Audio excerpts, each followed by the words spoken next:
আলাইকুম। এখানে একজন বোন জানতে চাচ্ছেন পুরুষ আর মহিলাদের জন্য নামাজ পড়ার নিয়মটা কি এক, আর হানাফি এবং শাফিদের নামাজের নিয়মে কি পার্থক্য? ভাইরে ভাই, ডক্টর জাকির নায়েক একজন মহিলা প্রশ্ন করছেন যে ছেলে এবং মেয়েদের মধ্যে নামাজের পার্থক্য কি। তো চলুন আমরা ডক্টর জাকির নায়েকের কাছ থেকে শুনে আসি ছেলে এবং মেয়েদের নামাজের মধ্যে পার্থক্য কি। আপনি প্রশ্ন করলেন যে নামাজ পড়ার নিয়মটা পুরুষ আর মহিলাদের ক্ষেত্রে এক কিনা, শাফি আর হানাফির ক্ষেত্রে এক কিনা। আমাদের নবীজি মুহাম্মদ সাল্লাল্লাহু আলাইহি ওয়াসাল্লাম বলেছেন, এটা আছে সহিহ বুখারীতে খণ্ড নম্বর 1। নবীজি বলেছেন, নামাজ পড়ো যেভাবে আমাকে পড়তে দেখেছো। নবীজি এটা বলেননি যে মহিলারা একভাবে নামাজ পড়বে, পুরুষরা আরেকভাবে নামাজ পড়বে। আরেকটা হাদিস, এটা হচ্ছে সহিহ বুখারী খণ্ড 1 বুক অব সালাহ, যে সাহাবিয়াগণও পুরুষদের মতো করে নামাজ পড়তেন। পুরুষ আর মহিলাদের নামাজ পড়ার জন্য আলাদা কোনো নিয়ম নেই। নামাজ পড়বেন সেভাবে যেভাবে নবীজি পড়তেন, সে আপনি পুরুষ হন বা মহিলা হন। আমি জানি বাজারে এরকম কিছু বই পাওয়া যায়, ইন্ডিয়া সহ সারা পৃথিবীতেই বিভিন্ন মতবাদের লোকজন বলে মহিলাদের জন্য নামাজ পড়ার নিয়মটা আলাদা আর পুরুষদের নামাজ পড়ার নিয়ম আলাদা। এরকম কোনো হাদিস নেই। ইসলাম সম্পর্কে যদি কিছু বলেন সেখানে কোরআন বা সহিহ হাদিসের রেফারেন্স থাকতে হবে, সব সময় কোরআন এবং সহিহ হাদিস।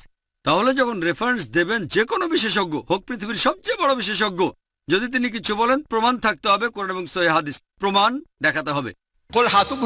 প্রমাণ পেশ করো ইন কুনতুম সাদিকিন। এমন কোনো হাদিস নেই বা কোরআনের আয়াত নেই যেটা বলছে যে নামাজ পড়ার নিয়মটা পুরুষ এবং মহিলাদের আলাদা। আমি জানি অনেক বিশেষজ্ঞ নিজস্ব দৃষ্টিভঙ্গি থেকে বলে থাকেন যেহেতু মহিলাদের নিরাপত্তা দরকার তারা আলাদাভাবে নামাজ পড়বে, এটা হচ্ছে তাদের দৃষ্টিভঙ্গি। কিন্তু নবীজি কখনো বলেননি নামাজ পড়বো যেভাবে নবীজি পড়তেন। এবারে হানাফি এবং শাফি মাযহাবে নামাজের নিয়ম সম্পর্কে বলি।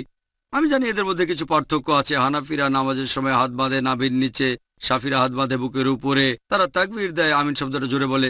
এখানেও আগের উত্তরটাই। সহিহ বুখারী, নবীজি বলেছেন খণ্ড নম্বর 1 বুক অব সালাহ, নামাজ পড়ো যেভাবে আমাকে পড়তে দেখেছ। আর এই চারজন ইমাম, ইমাম শাফি, ইমাম আহমেদ ইবনে হাম্বল, ইমাম আবু হানিফা, ইমাম মালিক, এই চারজন বিখ্যাত ইমামই বলেছেন যদি দেখো আমার কোনো ফতোয়া আল্লাহ এবং রাসূলের বিরুদ্ধে যাচ্ছে, ফতোয়া দেওয়ালে ছুঁড়ে মারো। আমি জানি আবু হানিফা রাদিয়াল্লাহু আনহু বিখ্যাত বিশেষজ্ঞ, তাকে শ্রদ্ধা করি, ভালোবাসি।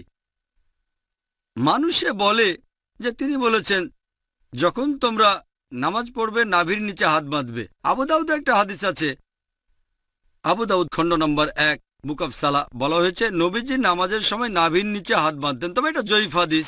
ঠিক এর পরের হাদিসটাই বলছে, যেটা সহিহ হাদিস, যে নবীজি হাত বাঁধতেন নাভির উপরে। আরো সহিহ হাদিস আছে সহিহ ইবনে খুজাইমা, যেটা বলছে নবীজি হাত বাঁধতেন বুকের উপরে।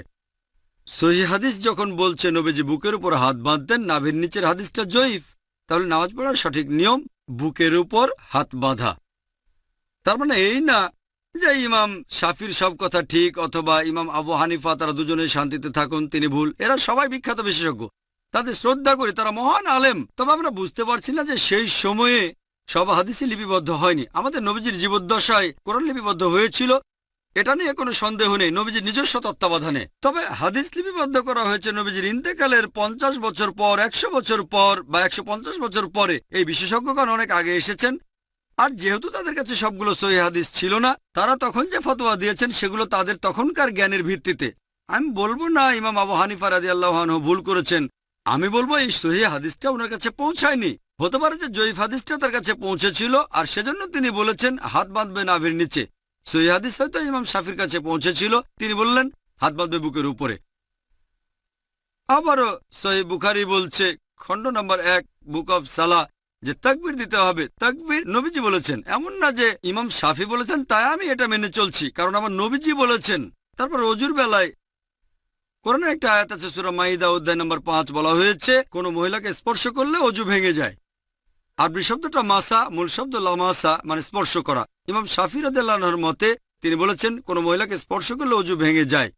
ইমাম আবু হানিফা বলেছেন যদি কোনো মহিলাকে স্পর্শ করে কোনো পুরুষ অজু অবস্থায় তাহলে অজু ভাঙে না। এখন কোরআনের আরবি শব্দটা হচ্ছে লামাসা, মহিলাকে স্পর্শ করলে অজু ভেঙে যায়। তবে মাসা শব্দটার অর্থ দুটো, একটা হচ্ছে সহবাস করা আর একটা হচ্ছে স্পর্শ করা।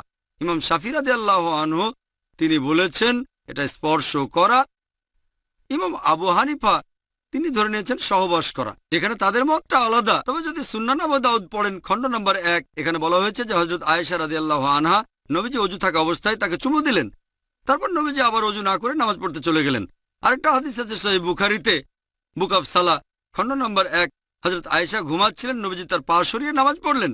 এটাই প্রমাণ করে যে স্পর্শ করলে ওযু ভেঙে যায় না। এখানে আবু হানিফা রাদিয়াল্লাহু আনহু ঠিক বলেছেন, আর ইমাম শাফি, আমি বলবো না তিনি ভুল করেছেন ইচ্ছাকৃতভাবে, হাদিসটা ওনার কাছে পৌঁছায়নি। সবাই বিখ্যাত বিশেষজ্ঞ, আর তারা বলেছেন, দেখো যদি আমার কোনো ফতোয়া আল্লাহ এবং রাসূলের বিরুদ্ধে যাচ্ছে, তোমরা আমার ফতোয়া দেওয়ালে ছুঁড়ে মারো। আমি তাই বলবো, আমি একজন পাক্কা হানাফি। আমি ডক্টর জাকির নায়েক একজন পাক্কা হানাফি। কেন? আবু হানিফা ফতোয়া দিয়েছেন নাভির নিচে হাত বাঁধবে নামাজ পড়ার সময়, কিন্তু সহিহ হাদিস বলছে বুকের উপরে। তাই আমি নামাজের সময় হাত বাঁধি বুকের উপরে। আমি একজন পাক্কা হানাফি।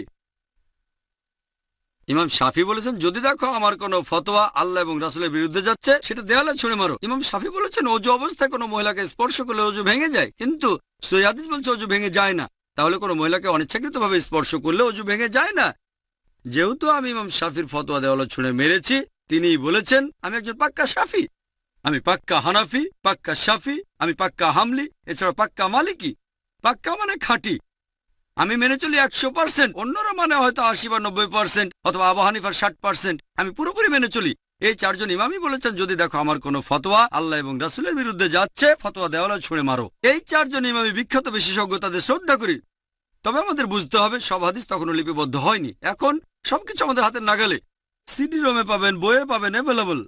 তখনকার দিনে ছিল পর্যাপ্ত তথ্যের অভাব। যেমন ধরেন, আমার ভাই একজন ডাক্তার, আর কোপার্নিকাস একজন বিখ্যাত বিজ্ঞানী ছিলেন। তবে বিজ্ঞানের ব্যাপারে কোপার্নিকাসের চেয়ে আমার ভাইয়ের জ্ঞান অনেক বেশি, আইনস্টাইনের চেয়েও। তবে আইনস্টাইন আরো মেধাবী ছিলেন। এখন বিজ্ঞান অগ্রসর হয়ে গেছে, তার মানে এই না যে আমার ভাই আইনস্টাইনের চেয়ে অনেক বেশি মেধাবী। আইনস্টাইন আমার ভাইয়ের চেয়ে অনেক বড় জিনিয়াস। তবে যেহেতু অনেক বছর পার হয়ে গেছে, আমার ভাই বিজ্ঞান সম্পর্কে তথ্য বেশি জানে, আধুনিক তথ্য বেশি জানে। তবে বেশি মেধাবী আইনস্টাইন, আইজাক নিউটন বা কোপার্নিকাস। যেহেতু বিজ্ঞান অগ্রসর হয়েছে, তাই আমরা একটু বেশি তথ্য জানি। এই চারজন ইমামও জিনিয়াস ছিলেন, তাদের ভালোবাসি, শ্রদ্ধা করি। তবে এখন অনেক কিছু লিপিবদ্ধ হয়েছে, আর আমাদের বুঝতে হবে, আল্লাহ পবিত্র কোরআনে বলেছেন, সূরা আল ইমরান অধ্যায় নম্বর 3 আয়াত 103, ওয়াতাসিমু বিহাবলিল্লাহি জামিআ ওয়া লা তাফাররাকু। তোমরা আল্লাহর রজ্জু শক্ত করে ধরো, পরস্পর বিচ্ছিন্ন হয়েও না। আমরা বিভিন্ন দলে ভাগ হব না। আর নামাজ পড়ার একমাত্র নিয়ম, সেটা হানাফি, শাফি বা মালিকিদের নিয়মে না, হবে আমাদের নবীজির নিয়মে। আর ইমাম আবু হানিফা রাদিয়াল্লাহু আনহু, ইমাম শাফি রাদিয়াল্লাহু আনহু বলেছেন, তোমরা যদি দেখো আমার কোনো ফতোয়া আল্লাহ এবং রাসূলের বিরুদ্ধে যাচ্ছে, আমার ফতোয়া দেওয়ালে ছুঁড়ে মারো। তাহলে পাক্কা হানাফি হিসেবে সহিহ হাদিসের কথা মেনে চলবেন, পাক্কা শাফি হিসেবেও আপনি সহিহ হাদিসের কথা মেনে চলবেন। তাহলে সত্যিকারের ইসলাম মেনে চলা হবে। আশা করি উত্তরটা পেয়েছেন।